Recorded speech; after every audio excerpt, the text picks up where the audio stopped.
All right. Good afternoon, everyone. We're super excited to continue on with our career fair and super pumped about our next speaker. I'm really excited because I am just able to meet Adrian Martinez, husband of Sarah Martinez. You guys all love Miss Martinez or Mrs. Martinez. He's a pastor of music and worship. I'm going to let him just kind of take it. If we have any questions, though, we'll go ahead and we'll save them for the end. So we're just going to hand it off to you, Adrian. We'll let you All right. carry on. Cool. Yeah, thank you, Jonathan. Thank you, everyone else who I've chatted with really quickly. And thank you, students, either for listening to this live right now or later on. It is my pleasure to be here talking with y'all. And yeah, it's perhaps a unique honor for a couple different reasons. Like Jonathan alluded to, my wife works at this school, and so it's really cool to be able to kind of be involved with that in some way, and that you will allow me to speak about my work.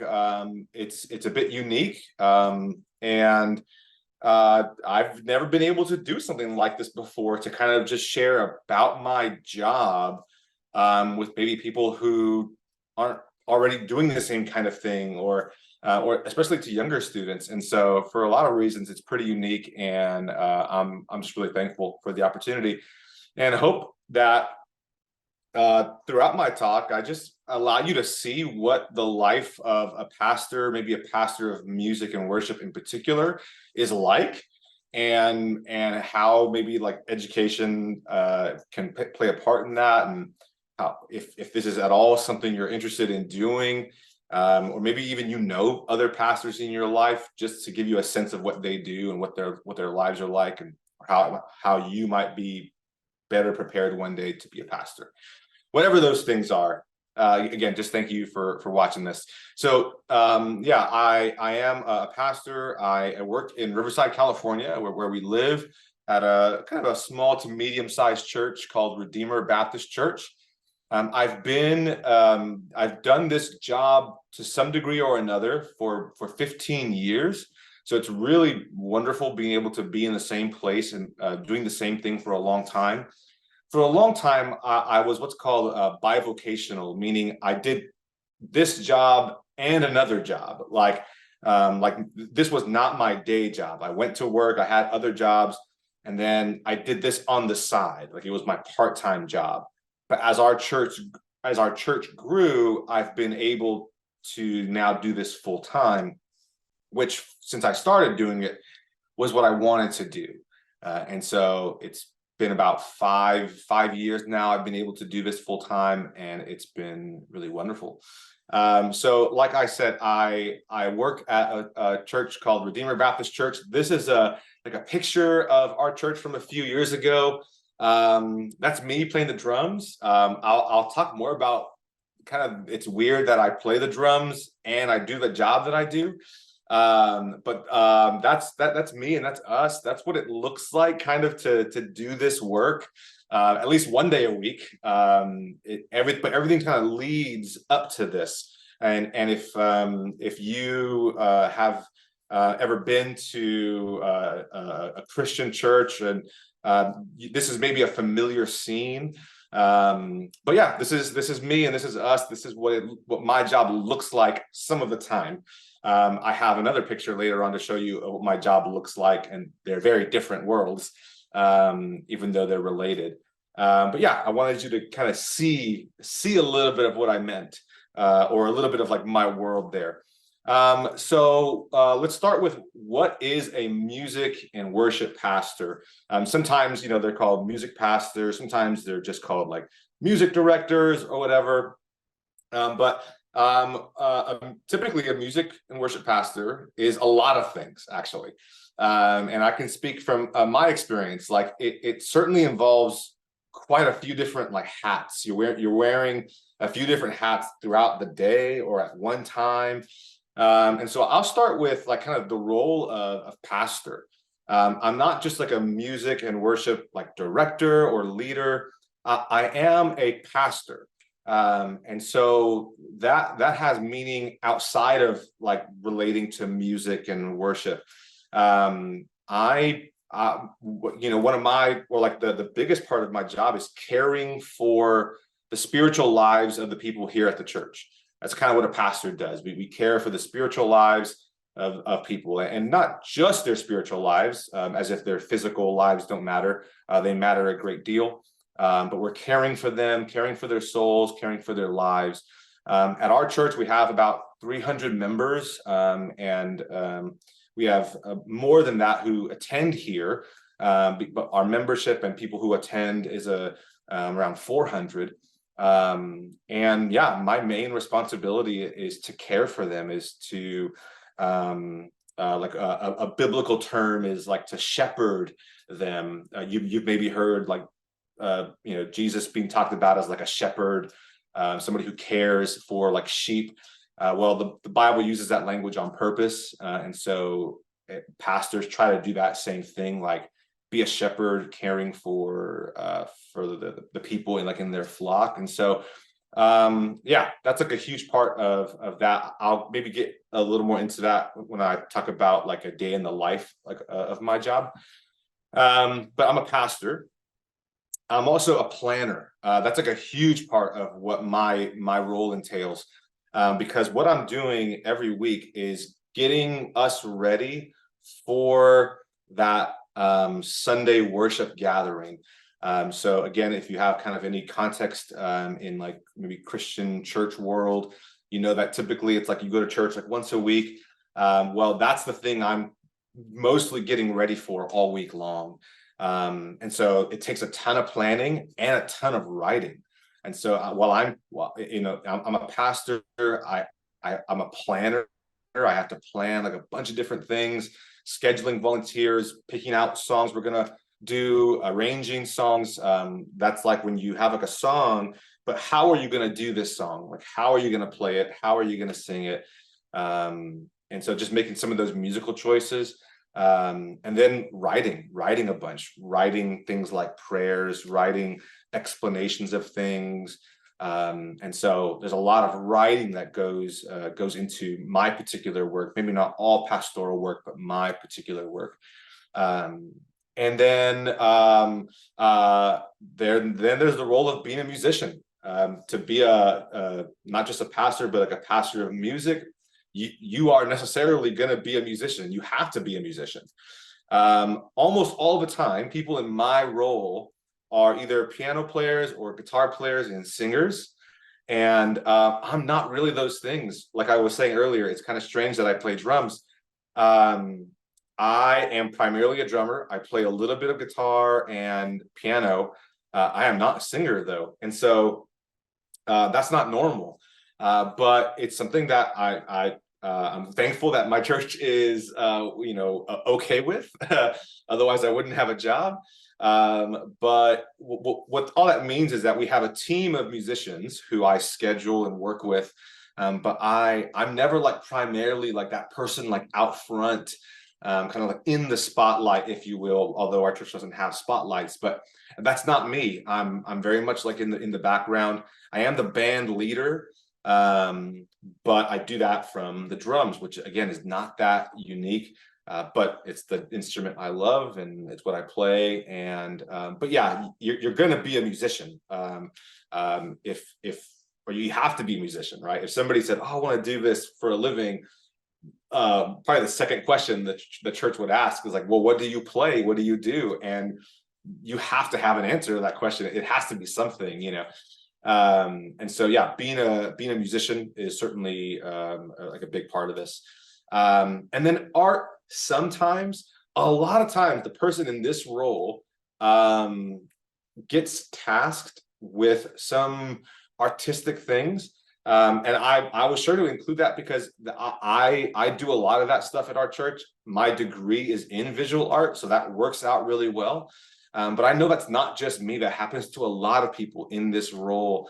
And so like if you're somebody who's involved with church and you are like a musician or an artist, there is like a way for you to use those gifts and like for work but also for like service to your church, which is really important.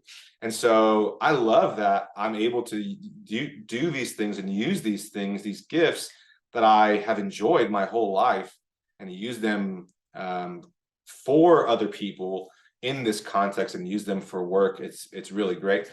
And then last thing, I put lots of other things. When you're pastoring a small to medium-sized church, you do a bunch of things that maybe you didn't like sign up for. You might find yourself giving somebody a ride somewhere, helping people move. You clean off the patio. I was pressure washing the patio not too long ago here at the church, and I was thinking, well, this is certainly not like something I thought is a part of my job, but it's kind of nice that you get to do different things. If you're somebody who likes different things, then this is a kind of work that's very much like that. You kind of never know what's going to happen. It just entails so much, because when you're one of a few pastors at a church, a lot of things have to get done. And so that might be you changing a light bulb or fixing a hole in the wall, in addition to your other work. But it just makes things interesting and exciting. So that's a glimpse of like what it is to be a music and worship pastor. I want to talk next about skills and qualifications. So there are some like really clear pastoral requirements. So when somebody says, I want to be a pastor, or when I grow up, I want to be a pastor, I don't know how many people actually say that when they're very young. Typically, it's something that might happen as somebody grows up, as they mature a little bit. But doesn't matter when they say it. If somebody says, I want to be a pastor one day, well, one of the things that they need to think about and be aware of is that for us, for me as a Christian, for me, it's the Bible. That the Bible has something to say about who a pastor should be. There's a few different passages in the Bible. In particular, there's a couple in these letters that the Apostle Paul or Saint Paul wrote. Maybe you've probably heard of him. If you have any church background, one is in Titus and another is in Timothy, in First Timothy. And it's basically a pastor needs to have character and knowledge. And so it's just this unavoidable thing when somebody's talking about like pastoral ministry is, oh, the Bible actually talks about these kind of people and what they should be. But it's not all about like brains. Like he has to be super, super, super smart. Like when it comes to the Bible, there is some of that knowledge that's expected and required actually. But a lot of it is character. Like those lists I'm talking about in the Bible are about character. And it is humbling or sobering to read those lists from time to time and remember this is the kind of person I'm supposed to be. Because I can certainly speak for pretty much every pastor out there. We don't always feel that way, and we're not always that way. But hopefully we are generally that way, or characterized by these things in terms of having like respectable character and being certain kind of people that can and should look after other people. So starting for skills and qualifications, we have to start with, for a Christian like me, have to start with the Bible. Like I said, you have to have a certain amount of musicality as well. You rarely would be able to go into this line of work and say, I will learn the music stuff. It's kind of the expectation that you will have that already going for you. And so there's instrumental aspects to that. There's vocal and there's theory. And so, I think primarily if you were interested in this kind of work, you should focus on piano and guitar, most likely, because that's what most church employers would be looking for in somebody. Ideally, you would be able to sing, you'd be a decent vocalist, and you'd have a good grasp of theory. Now, these things you can learn in school, but there's a million professional musicians who didn't go to school for this kind of thing. Almost anybody who's like on the radio didn't go to school for these kind of things. Music is one of those things where it creates this passion in a person typically that will drive them to get better at something just because they love it so much. And so that's what happened with me. I didn't go to school for music. I just learned music on my own. My dad was a musician, and so I became a musician. And music was the thing I cared about most in my life, actually, for most of my life. And so I came into this role with tons of musical experience under my belt already. But that's kind of the expectation, that you're going to want to have quite a bit of that. Again, primarily guitar, piano, and vocal stuff. But I guess I show that that's not always needed. It's not always the case. And then theory, just like the English language has rules, well, music has rules too. You don't need to be like a music genius when it comes to music theory, but just some very basics are really helpful, because what you are doing is you're leading musicians and you're having to explain things to them so that they can play music a certain way. You want your music in your church to sound a certain way, to be of a certain quality, for good reasons. And so, yeah, part of that is like being able to explain, this is what I want, this is what I want you to do. Or if somebody doesn't know how to do that, you're able to help them figure that out. And so theory is really, or somewhat important. And then education, basically for almost anybody in this role, you're looking at a bachelor's degree, ideally in a related field like music or theology or like the Bible or something like that. Not always necessary, but a bachelor's degree pretty much. And so, like I said, I have a bachelor's degree. However, mine is in visual art. That does help with an aspect of my job, but not the main aspects. But I was a musician. I've been a musician since the age of 2. And so I was able to learn a lot of those things, just not in school. Not to say I have the equivalent of like a bachelor's level degree knowledge of music, but I have a lifetime of musical knowledge. So my bachelor's is not in music. And in the Christian church world, there's something called seminary. It's kind of like we have in typical education, we have like master's degrees, like a work after you graduate with your bachelor's degree is like your graduate work. And we call that seminary.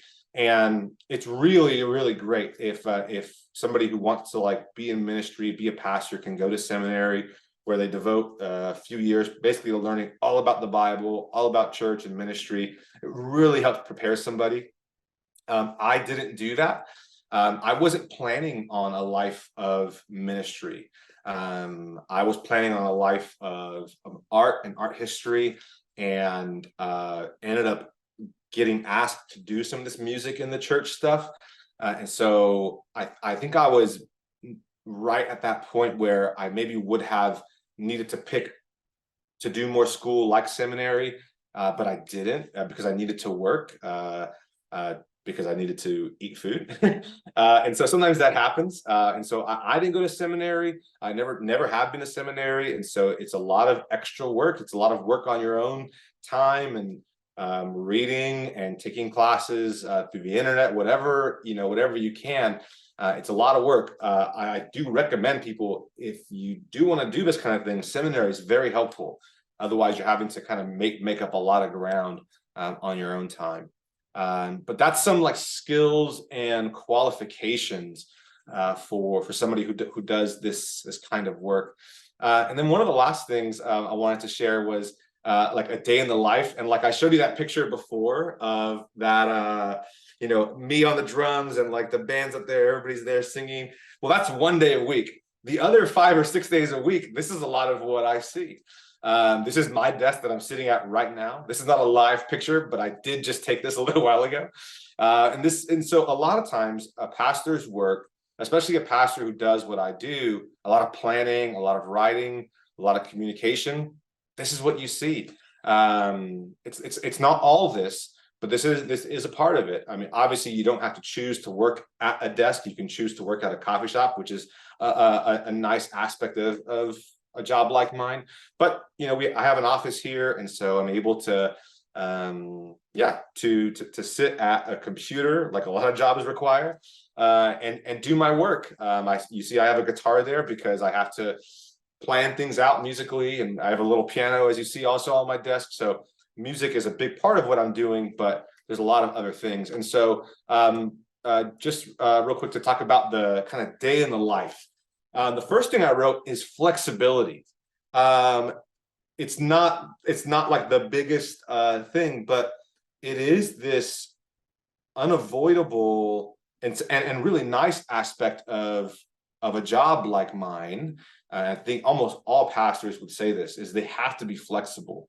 And so sometimes that's hard, but sometimes that's really good. It's not a job that's like, like be here at this time every single day, and somebody's like making sure you're at your desk or something like that. And so it allows for flexibility, but again, it really requires flexibility. Maybe you've heard of stuff like this before, but one of the things pastors have to do is visit people a lot of times, and sometimes that's in the hospital. Sometimes we're at the hospital all day. Sometimes we're there very late at night. We respond to emergencies, and so it's good that a pastor has flexible hours, because if they're at a hospital till midnight the night before, it helps that they can get some rest, and not have to be tired all the time. So flexibility is just like the name of the game for a job like mine. And like I mentioned earlier, the days are rarely the same. That's something I enjoy. It can get a bit chaotic at times, but it can really make the job feel new a lot of times, instead of like the same old, same old. But once I get to work, we have a couple of meetings. Most days we meet for prayer. I work with two other guys in our office here at the church, and so there's 3 full-time people here. Typically, a church of our size, we would have more staff than that, but we only have 3 full-time staff here, and so we meet for prayer. Then we have staff meetings where we're just talking about, okay, what's going on? What do we need to be aware about? What are some events coming up? And how's this person doing? So we have staff meetings. And then a lot of my day is communicating, writing and planning, and meeting with people. So the communicating thing is really big. 100 years ago, a pastor is probably doing a lot more like time in their office and then meeting with some people. But now people can reach us 24 hours a day. And so we have just so much communication to do. We have phone calls to make. We have text to respond to and send out. We have emails. And a lot of this is with our people, like the people I mentioned before, those 300 members, where we're just checking in, seeing how they're doing, asking about things going on in their lives. So just being on top of communication is really important. And then, like I said, writing and planning, since my particular role is getting ready for Sunday, and somebody's writing a sermon for that day, not me. I'm doing everything else. And so a lot of writing and planning, and then pastoral meetings. I would say like pretty much every day you have 1 or 2 meetings with people where you're like face to face, or like Zoom or something like that, where you're just checking in and seeing how their life is doing. We are very much we are not like counselors. We're not therapists or psychiatrists, nothing like that. But we do counsel people. And so a lot of our work is counseling work, especially if people are having difficulty in their lives, which can make the job hard. You're hearing a lot of people's difficulties and sadness, and you're walking with them through that. You're guiding them through that. But it's also incredibly rewarding work, because you get to hopefully see people not only in the hard times, but in the really good times. And you get to see people move from those hard times to the good times. And so it's incredibly rewarding work. And so whenever like ministry or being a pastor can feel, really tough, really hard, there's also typically a lot of really good things happening at the same time, that really give us a lot of energy to keep on going, especially when it can be really tough.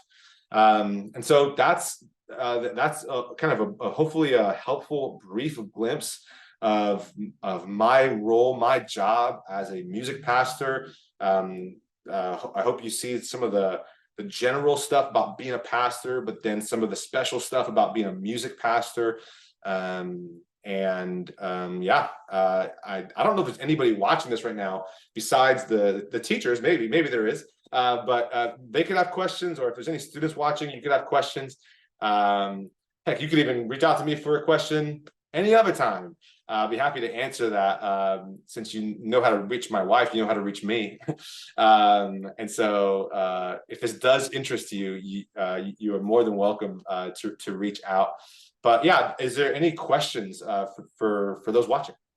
Adrian, I have a question actually. Well, first off, before I get to that though, I want to just thank you for sharing your wealth of knowledge.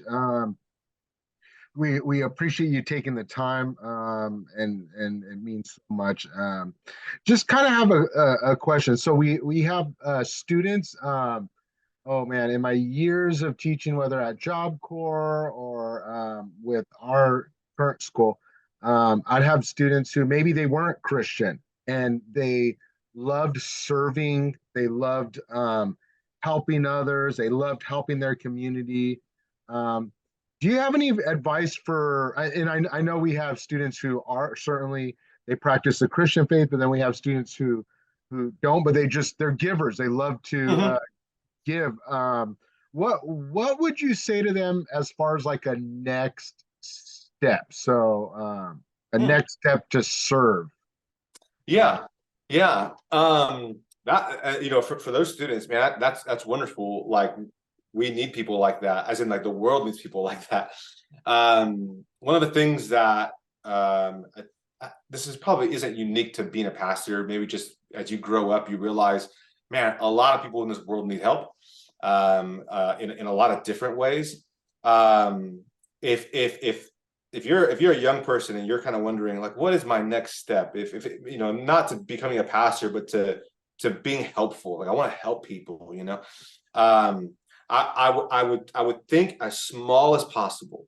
I would start with your neighborhood, and think about, okay, are there people directly around me? Because if you think too big, if you think how can I help the world, it can literally be like, that's too big. I don't know how to change those people's lives, or how to end homelessness in my city, or like there's people who don't afford food and on the other side of the world, but there's also people in your neighborhood who need help. And so like maybe there's somebody in your neighborhood who can't cut their grass. Maybe they're too old or they're physically unable to do that.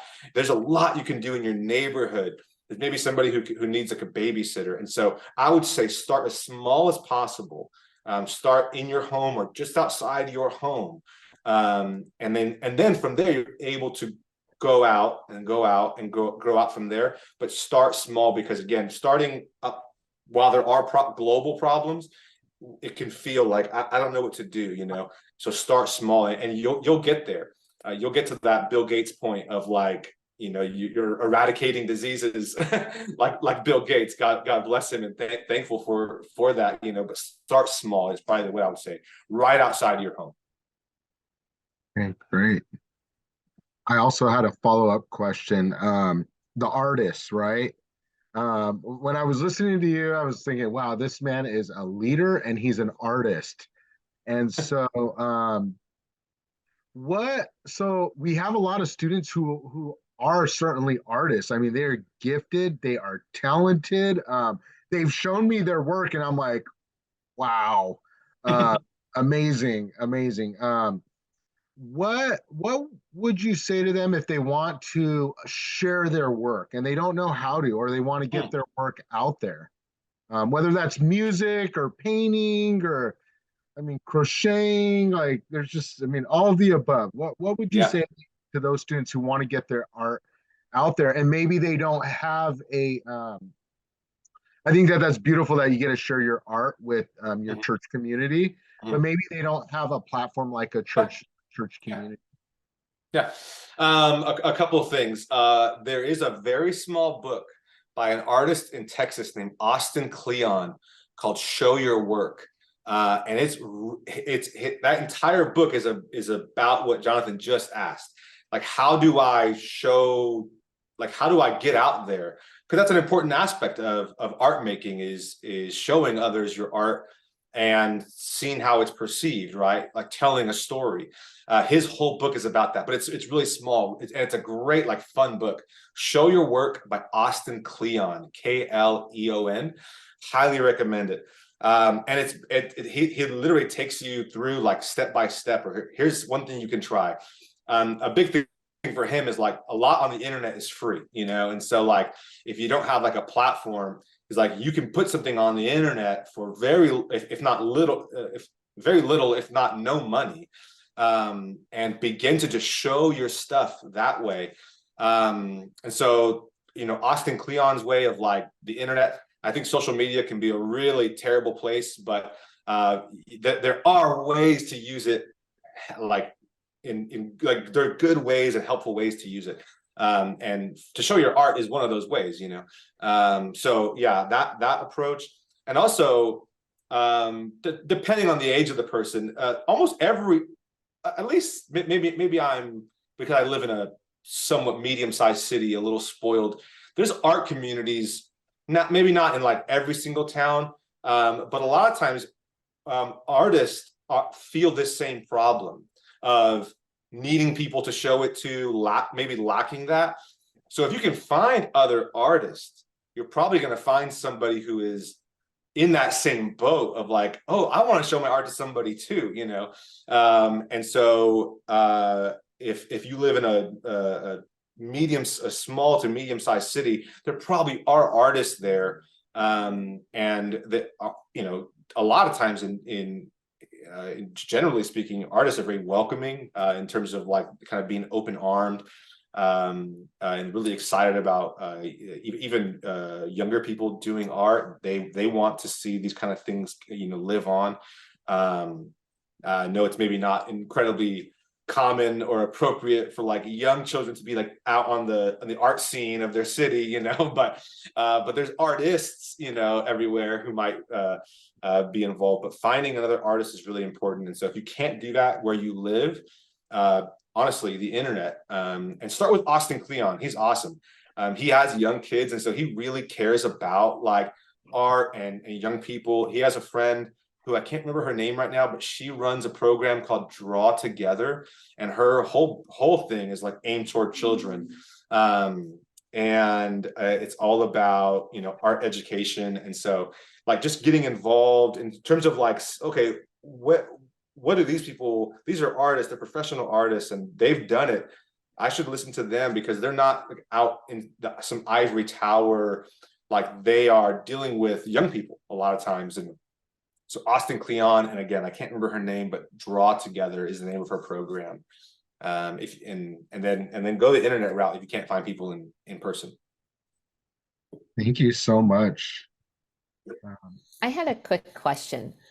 So for some of our students who are maybe involved in, like, their youth group, maybe they have a church community that they're in, but they didn't realize, like, this might be a really good way to be artistic, or to, maybe they're more musical. Do you know of, do churches offer, like, an internship or a mentorship? Who would they talk to? Yeah. So for one thing I didn't mention, and I think it's a little more obvious for musicians than it is for visual artists.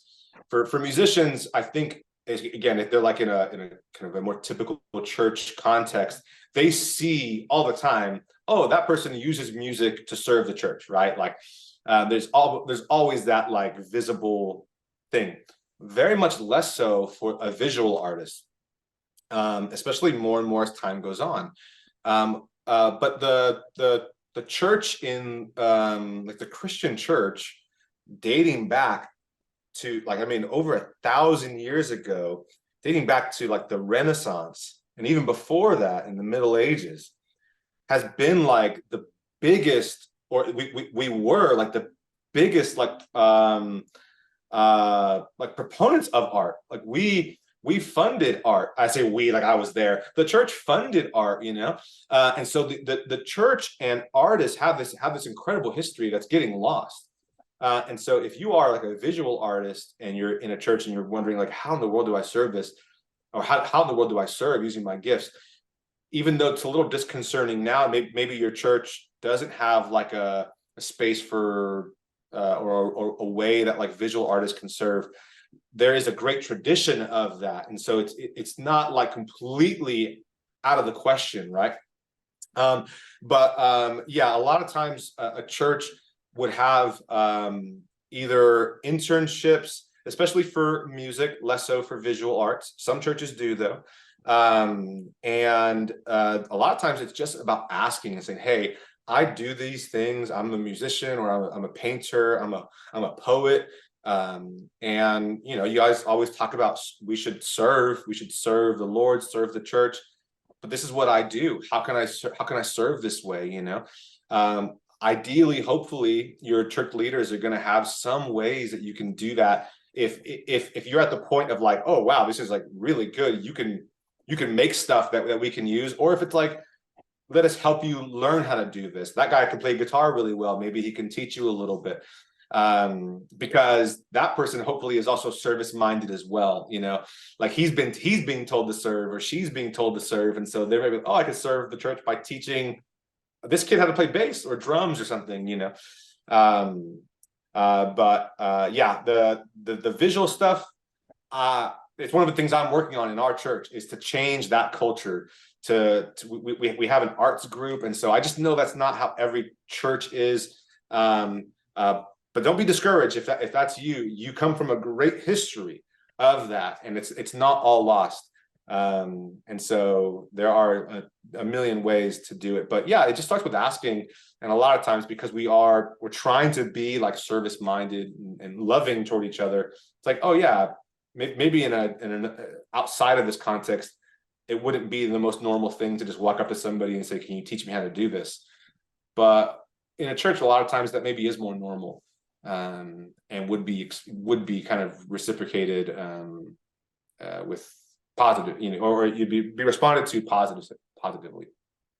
Yeah, I love that. I always recommend to my students, you know, like this, you have communities that you're involved in, you have places where you're already planted, you know, reach out to those people. And I think that like a church community, like you were saying, is, you know, people are wanting to help. So it is for students who are already, you know, located someplace or looking, that might be an option if they have those different talents. So I appreciate that. Yeah. Thanks, Ethan. Adrian, I just kind of have you kind of prompted another question I have. So I met a guy one time, and he was a pastor. His name was Jeff, and I remember him telling me that he kind of saw his role as helping people discover their gifts. I love that you're describing your community as like, you know, really encouraging people to share their gifts to serve others.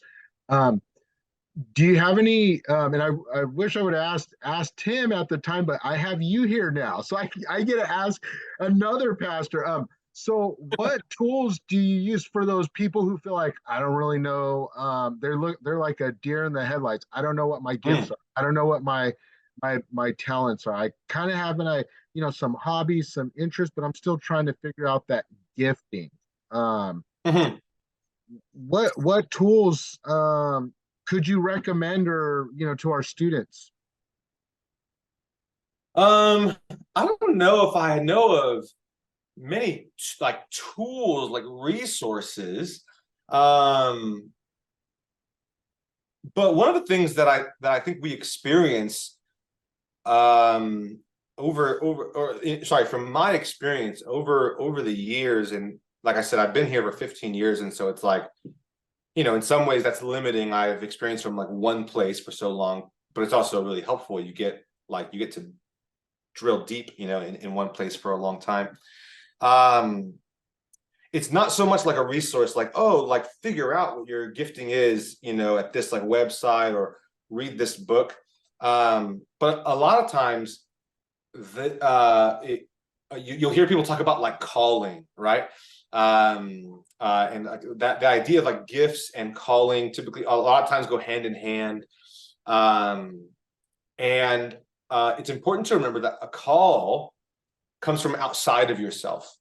And so while you may possess certain gifts, or you may be aware or unaware of some of those, the people around you are likely gonna be a really good source of like figuring out, do I really have this gift? And so that call from outside of yourself, meaning like, just, hey, I was asked to do this thing, and I think I'm actually like, I didn't think I was that kind of person, but I was being asked to do this. So this person might see something in me that I don't see in myself.